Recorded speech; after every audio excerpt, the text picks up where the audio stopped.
Fame India movement, revolutionize mobility.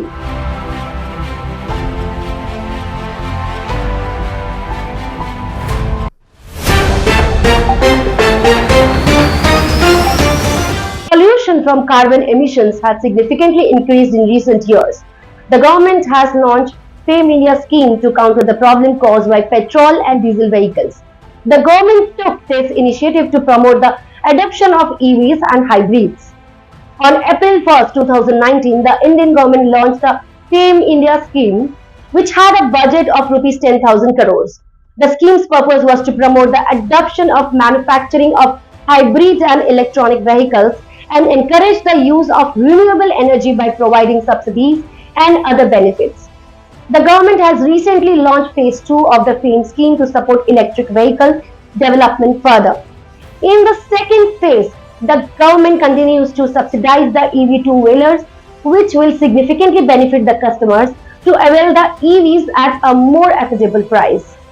To minimize the cost of EVs, the government is providing incentives to the manufacturers involved in the developing EVs, lithium-ion batteries, manufacturers and buyers.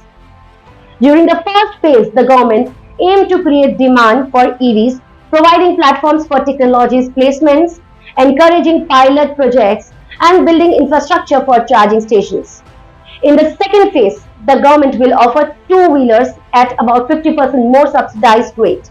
The objective is to reduce the dependency on the Gulf countries for fossil fuels and reduce carbon emissions from petrol and diesel vehicles that significantly impact climate change.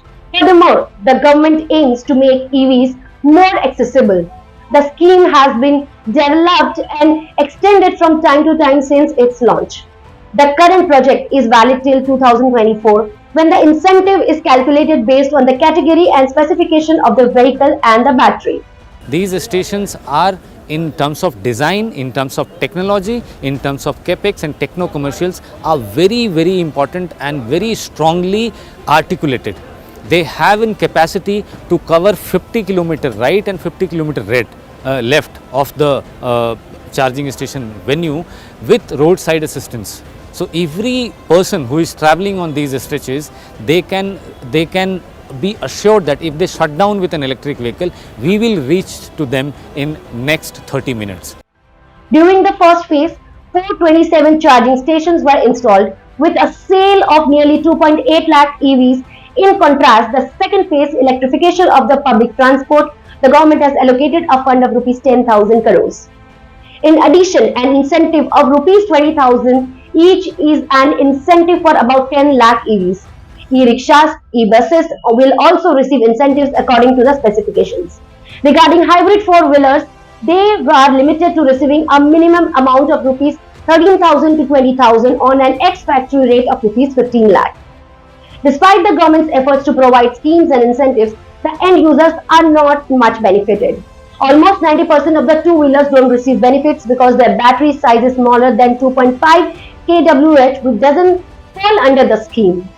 Therefore, to achieve the desired goal, the government must introduce a better incentive scheme for making EVs a hybrid vehicle for more affordable and accessible, and further mitigate dependency on the Gulf for fuel imports. Kindly share your feedback on the content in the comment section. To receive more such updates, follow Air News and don't forget to like, share and subscribe our channel. Thank you.